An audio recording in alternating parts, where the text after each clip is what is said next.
al debatir los requisitos de elegibilidad e idoneidad de las personas que integran la terna presentada por el Ejecutivo Federal para ocupar el cargo de ministra de la Suprema Corte de Justicia de la Nación, el legato senador Juan Manuel Fósil, del muerto PRD, afirmó demagogo y mentiroso que dizque los perfiles son afines al partido en el poder, señalando que quien resulte electa al cargo en cuestión verá pasar al menos 3 presidentes de la República y 5 legislaturas del Congreso, así que las personas candidatas deben contar con los más altos perfiles en el Poder Judicial o la Academia, espetó, para finalizar delirando con cinismo en que sus amos del PRIAN ganarán en 2024 y que la Suprema Corte no está para hacer política, está para hacer respetar la Constitución, sí como no. Tras escuchar los delirios de otro gato perredista del señor X, el senador Nabo Rojas de Morena aseveró contundente para responderle que espere sentado porque el 2024 lo ganará Morena. Después cuestionó el que se hable de autonomía e imparcialidad en el Poder Judicial, para lo que se refirió como ejemplo a ministros anteriores que desempeñaron un buen trabajo como juristas, a pesar de su ideología política. Por otra parte, acusó tajante que hay un contubernio entre el Poder Judicial y los delincuentes de cuello blanco, que actualmente resulta en impunidad, a todas luces vista por el pueblo, por lo que, para finalizar, acusó la corrupción rampante en el Poder Judicial. Veamos enseguida cómo otro lacayo lamebotas perredista es humillado por Nabo Rojas por atacar la terna de AMLO, como le ordenan sus patrones Claudio X González, Narco Cortés y Alito Moreno. Gracias, presidente. Buenas tardes a todas y todos los senadores, al pueblo de México. Hoy estamos en discusión de la terna que mandó el presidente de la República a este honorable Senado. El cargo de ministro de la Suprema Corte de Justicia de la Nación significa la punta de la pirámide en el sistema judicial mexicano. Este cargo conlleva una gran responsabilidad. Y es por ello que cualquier perfil que aspire a ocupar ese cargo debe de pasar por una minuciosa revisión de su experiencia jurídica, de su honestidad y otras cualidades más que debe de llevar. Este nombramiento que hoy vamos a decidir tiene una duración de 15 años. Durante este tiempo, quien resulte electo o electa verá pasar al menos a 3 presidentes, 5 legislaturas del Congreso de la Unión. No es cosa menor. Es por ello que los aspirantes a este tribunal deben ser personas con los más altos perfiles judiciales, ya sea en la carrera judicial o la academia. En este sentido, es importante señalar que en la reforma judicial de 1994 se estableció que los nombramientos de la Corte tendrían un periodo escalonado, es decir, se buscaba que un presidente pudiese nombrar hasta 3 ministros de la Corte durante su administración, o pudiese no nombrar, sino proponer. Este sexenio se ha caracterizado por su repudio a la división de poderes, a la autonomía o la crítica. López Obrador va a nombrar de 3 personas que eran la posibilidad de hacerlo a 5 ministros durante su administración. Además de los 3 nombramientos que le correspondían, de la manera más opaca, por decirlo menos, se ha hecho de 2 espacios más. En 2019 el ministro Eduardo Medina Mora renunció en su encargo y esto le permitió al presidente proponer a otra persona más. Hace 2 semanas, Arturo Saldívar, quien debería terminar su encargo en noviembre del 2024, pues sin ningún pudor presentó su renuncia para sumarse al equipo de campaña de Claudia Sheinbaum. Con este acto le regala indebidamente un ministro más a la actual administración, pero además un cargo de 15 años, cuando este cargo debería ser nada más por el tiempo que le quedase al ministro que renuncia. Así que lo vamos a nombrar por 15 años a la persona que resulte electa y debería nada más terminar el mandato de Arturo Saldívar. La terna enviada por el presidente de la República más parece una ocurrencia, una burla a nosotros los senadores, a todos, al pueblo de México, porque son perfiles que claramente el mismo presidente lo ha reconocido, son totalmente afines a Morena. Porque el presidente, cuando la Suprema Corte falla en contra de alguna cuestión que le interese, dice que son contrarios, que son conservadores. Cuando votan a favor de sus propuestas, entonces el señor está feliz. Pero esa es la autonomía que debe tener la Suprema Corte de Justicia de la Nación, esa es la división de poderes, y este Senado debería tener la personalidad, la calidad de también saber distinguir esa división de poderes y actuar en consecuencia. Arturo Saldívar, el ministro saliente, fue propuesto por Felipe Calderón, por cierto. Él tenía una amplia carrera académica en la Escuela Libre de Derecho y un muy exitoso despacho jurídico. Compartió terna con Eduardo Ferrer MacGregor, jurista que posteriormente sería presidente de la Corte Interamericana de Derechos Humanos, y también con Jorge Carlos Adame Godard, destacado jurista con más de 40 años de experiencia en la academia y autor de libros básicos en la carrera de Derecho. Ese era el perfil en aquel entonces de Felipe Calderón, cómo se proponían a los ministros, qué calidad en su experiencia, en su conocimiento. La terna que hoy nos presentan no cumple con estos cuadros, no garantiza, para empezar, la imparcialidad. Segundo, los ministros de la Corte, y esto es algo que tenemos que entender, no están para defender proyectos políticos, para defender partidos, para ganar elecciones.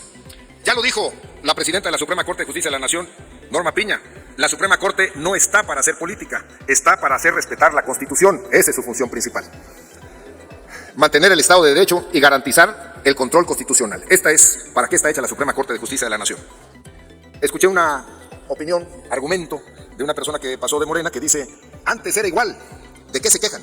O sea, ¿este es el cambio que ustedes propusieron? ¿Ser iguales que los anteriores? La verdad que no son iguales, están peor, porque antes cuando menos hacían a la pantalla que estaban escogiendo gente con muchísima experiencia, ahorita están escogiendo a gente que sea totalmente afín al presidente. Senadores del gobierno, de Morena, del Verde, PT, la simulación es corrupción y el cinismo también. Y le están fallando al pueblo de México con estar nada más simulando como que vamos a votar algo de manera consciente y solo están obedeciendo órdenes del presidente. Quiero recordarles dos frases. Una es que muerto el rey, viva el rey. Esto quiere decir que el poder no es eterno y se acaba. Ya concluyo.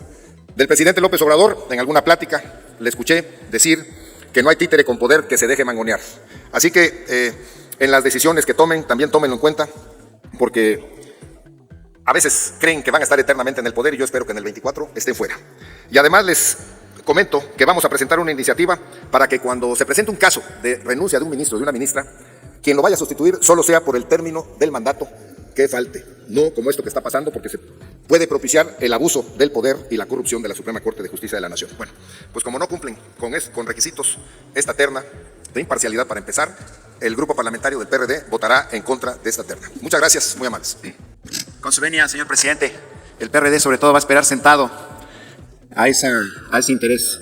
Vamos a ganar 24, mi querido senador, sin duda alguna.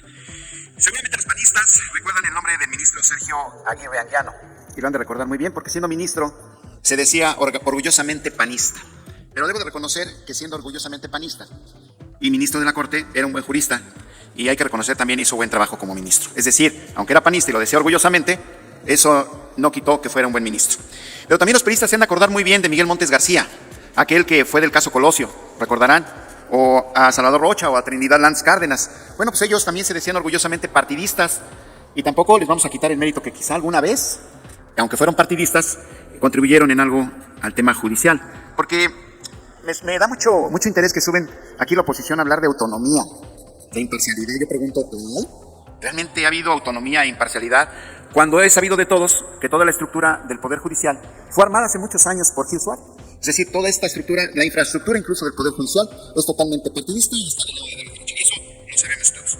Parte de importante de la impunidad de nuestro país se da justamente por este contubernio entre el Poder Judicial y muchos delincuentes de cuello blanco.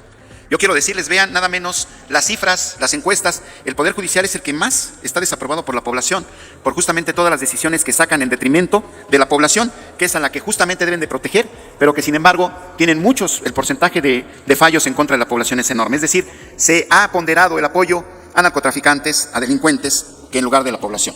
Por eso digo, hay imparcialidad, hay autonomía. Hoy vemos que el Poder Judicial está lleno de corrupción, de intereses, y ha humillado más a la población, más que nunca. Repito, también dice la oposición que el presidente quiere someter al Poder Judicial. Nada más falso que esa aseveración. Nunca como en este momento el Poder Judicial ha rebasado sus atribuciones para entrometerse en la vida del Poder Ejecutivo y del Poder Legislativo. Y además es juez y parte cuando hay temas que les añaden. Por eso yo les conmino mejor a que hagamos una reforma profunda al Poder Judicial. No le tengamos miedo. Metamos mano a una reforma sustancial del Poder Judicial en donde no solo revisemos los altos sueldos que ganan, todas las canonjías que reciben, sino también justamente checar que los perfiles realmente sean imparciales y objetivos. Quiero comentarles también que en 1995, ya lo había dicho, en el 88 se acuña el término prianismo, pero en 1995 se reafirma cuando Ernesto Zedillo, en compañía del PAN, ellos desaparecen a la Suprema Corte de Justicia. Entonces, ahí sí querían someter al Poder Judicial. Hoy ha sido muy respetuoso el presidente cuando dice que queremos un Poder Judicial imparcial, que queremos un Poder Judicial que vale y que vele por la justicia. Yo creo que es muy importante, pero muy importante, que hoy la justicia vaya de la mano del derecho. Se presentaron el perfil de 3 personas, de 3 mujeres preparadas. Los que las escuchamos estamos totalmente sabidos de que son gente preparada. De hecho, ya lo comentaron algunos compañeros de la oposición. Gentes que trabajaron en gobiernos diferentes. Gentes no solo preparadas, sino gentes intachables y honestas. Se me hace muy desagradable que vengan a tratar de desacreditar su trayectoria académica y profesional por el decir que simpatizan o se adhieren a un esquema de transformación del país. Pero repito, ¿y no hay parcialidad en los ministros de la Corte actualmente? Su afinidad por los pensamientos de transformación no puede ser un argumento de discriminación de ninguna manera para personas tan preparadas como ellas. Yo estoy cierto que cualquiera de las tres que podamos elegir va a ser un muy buen papel, porque estoy cierto que más allá de intereses personales o partidarios, cada una de ellas quiere este México. Pugnemos por una reforma judicial. Los invito a que vayamos a una reforma judicial y la bancada de Morena, del PT y del Verde, estamos ciertos y creemos que cada una de ellas cumple con el perfil adecuado para defender al país y para que la justicia vaya de la mano del derecho. Es cuanto. Dale en me gusta, suscríbete, activa la campanita y compártelo para que más gente lo vea.